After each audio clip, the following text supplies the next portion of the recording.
Hi everyone, my name is Tori, this is Novel Life, and welcome back to my channel. In today's video, I'm going to be talking about my favorite fantasy romance books of the year so far. I've read just about 30 fantasy romances this year, and these are my absolute favorites. So these are the fantasy romances that I think you should definitely read before the year ends.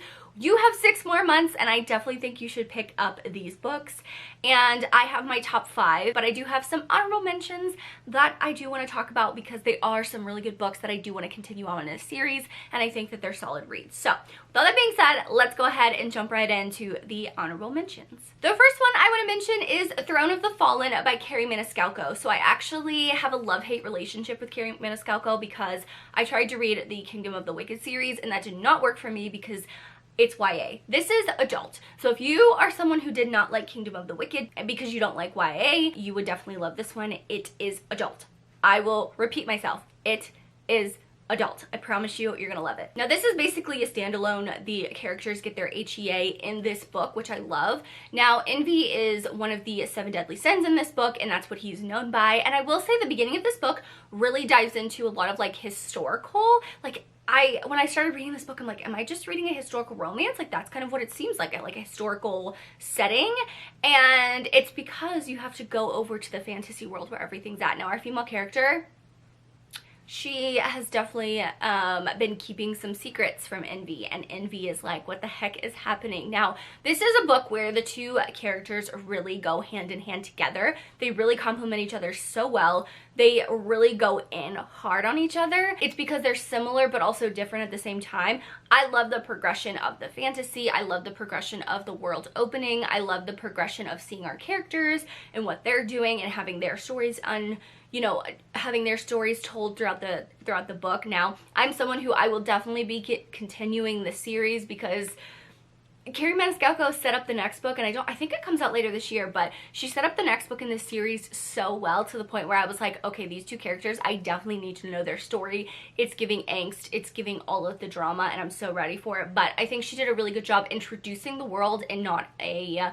overwhelming way. I just think this was a little too long for the story, so it wasn't like one of my top books of the year. But if you've read my top books, if you've read my top fantasy books already, this is the next one I would recommend to you. The next honorable mention I want to talk about is The Crown of Oaths and Curses by J. Bree. So this would have been in my top fantasy books of the year if I had not read the second book. Now, I am someone who I definitely will continue on with this series because I want to see what she does with this series.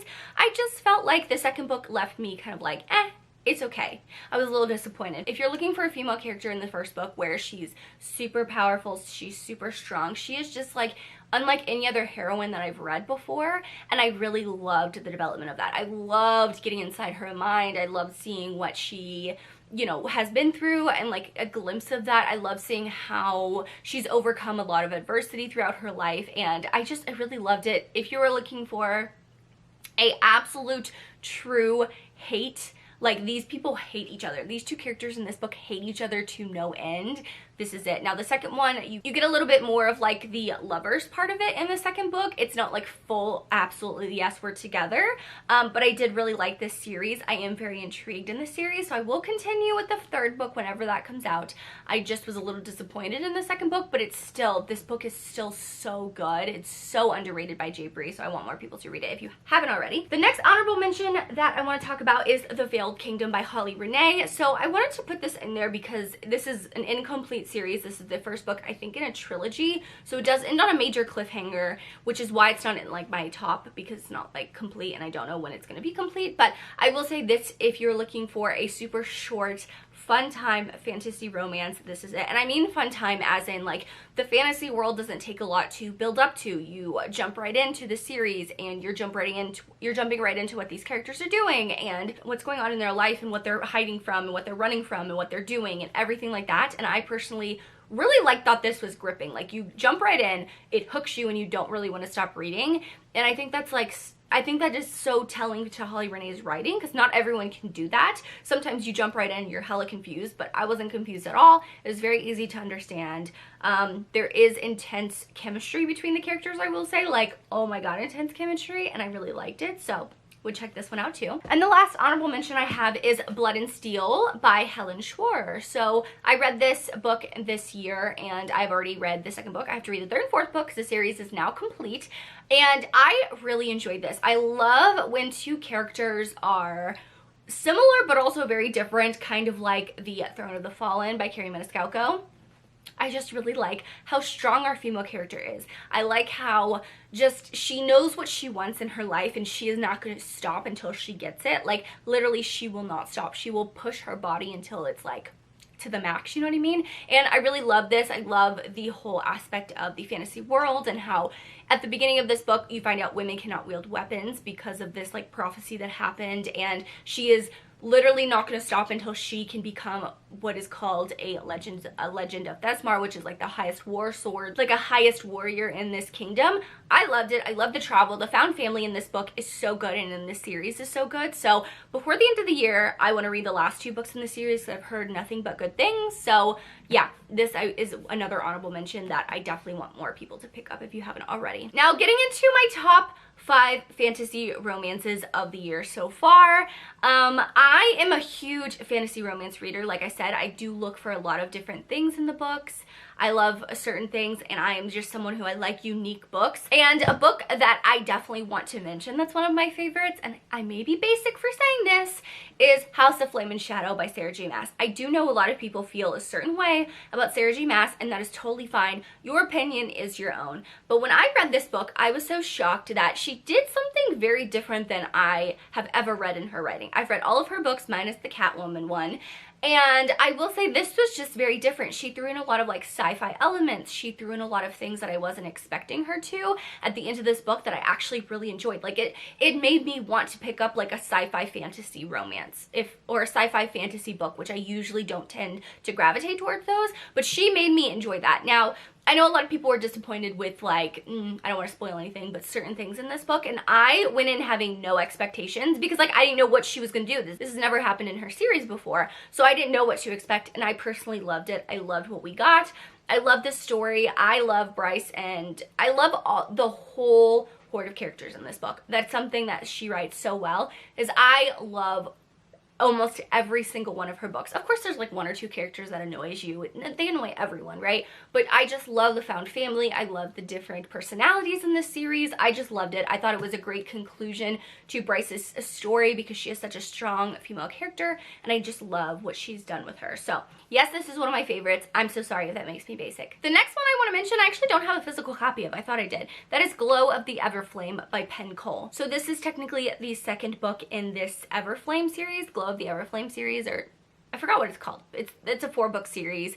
All of them are now out.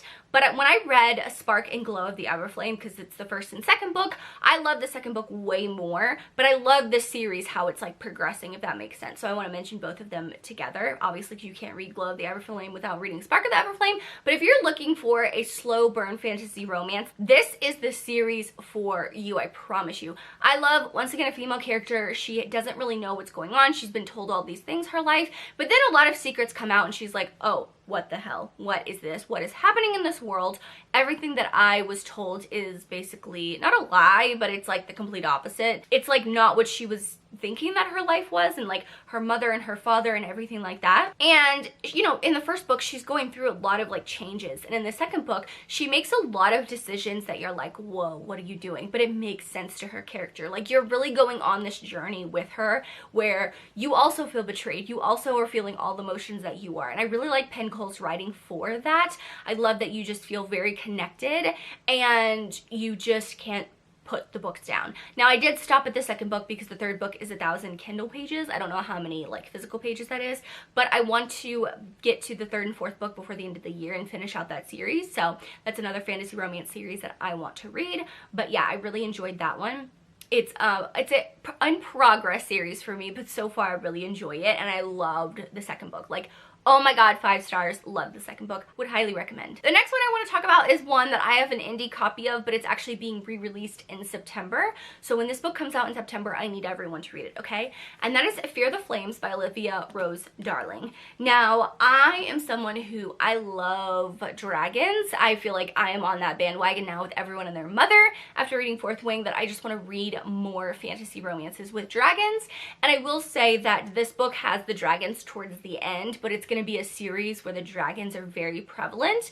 And it's because, like, in this book you figure out our female character, she was, you know, seen by, I guess, like a seer when she was younger, and she laid these dragon eggs at the base of her bassinet, and that basically told her father that she is going to be more powerful than you in her life. And her father took that as in, oh, you're a threat to me, even though you're my child, you're a threat to me. So she was taken away at a very young age, and she was forced to leave her dragons there. Her uncle took her away to this like secret kingdom where she could grow up and learn to fight and be powerful and stuff like that, and not be tortured basically and abused. And you see that she now is like ready to take over her father's kingdom. She's like, I'm ready, I'm old enough, I can do it, I want my dragons back, I have this bond with them, and I feel horrible that I haven't been able to get to them. And she realizes she has to ally with other kingdoms that also want to go against her father's kingdom.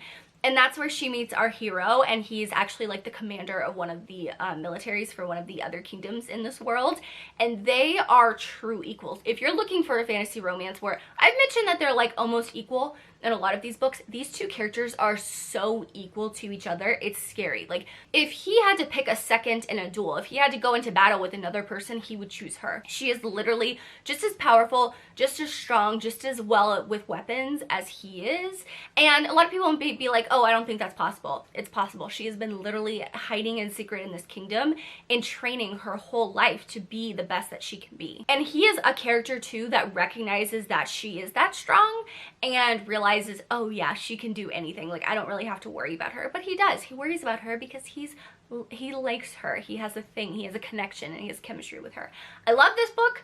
One I would literally like, this is my top 3. Top 3. This is my third from the top. Like, oh my god, I love this one so much. So when September comes, definitely go pick up that book. Now, the second one I want to mention is When the Moon Hatched by Sarah A. Parker. If you were looking for if you're looking for a dragon fantasy romance, this is it. I do have a full reading vlog reading this. I read this in June. Yes, I'm late to the train. I actually DNF'd this when I tried to physically read it the first time, but then I had to pick up the audiobook and I read it, and I was not disappointed. This has a lot of twists and turns. A lot of people are like, is it a happy for now? I know it's going to be a series. This ends on a major cliffhanger. Major cliffhanger. And I guessed a lot of things in this book, and I thought I was so proud of myself. I was like, oh yeah, I guessed a lot. I feel so happy. Like, this is great. I did not guess the ending of this book in the slightest, but it's one of those books where the romance is so unique because I don't even know what's happening with them, honestly. Like, I think they're gonna be together. I think we've already met the hero, but they have such like a weird relationship that he knows, you know, a lot of things he's not telling her, and she's trying to figure out, you know, like where she's come from. She's been told a lot of these things. I personally think she has like trauma that is like hiding who she's been, if that makes sense, like her previous life. Like, they've lived, I think, 100 years at this point, but she's part of the rebellion, and you see that she's just like, she's so in tune with that, and she wants to do everything possible. And there's a reason behind that, but she just like has this feeling, and I don't really know how to describe this book, but it is such a good fantasy romance that I do want to reread it and highlight it because I definitely missed a lot with foreshadowing. So yes, it's a good one. Now, my all-time favorite fantasy romance of the year is the Shepherd's King duet, and that is One Dark Window and Two Twisted Crowns. So this is a duology. You have to read them. This one ends on a cliffhanger, and you have to pick up this one. You're not going to want to not pick up this second book, but I love these two because it's so unique. This is like a true gothic fantasy with like one of the most atmospheric books that I've read this year. Like, I read this in January. I read these two books, and I still cannot stop thinking about it, and it's July. Literally, I loved these two books. They were so good. You see that there's this magic system based around these cards. I forgot, they're Providence cards, and she, our female character, touches one when she's younger. She touches the Nightmare card, and the nightmare lives in her head now. That's what she calls him. It's basically like an entity that is like in her head that talks to her and stuff like that. And you see that she's slowly using the power now in these two books when she hasn't really before. And she has to go to the main kingdom, and you figure out like the son of the king and the head leader of the military is like doing all these things, and it's just like this very intricate secrets, I guess, if that makes sense. And I have a hard time describing this, but I loved this duology. When I tell you I love this, I want more people to pick it up if you haven't already. Like, some of my friends haven't read it, but I want them to read it so badly because it's so good, and I know a lot of people would love it if they read it. So those are my top 5 fantasy romances of the year from someone who's read about 30. Now, you can let me know in the comments down below one of your favorite fantasy romances you've read this year. I would love to know. For the emoji for this video, leave me a smoke emoji. I don't know, leave me a smoke emoji or a sparkle emoji in the comments down below. Thank you guys so much for watching. Make sure you like and subscribe for more content for me. As always, I hope you're living a novel life, and I will see you in my next one. Bye, guys.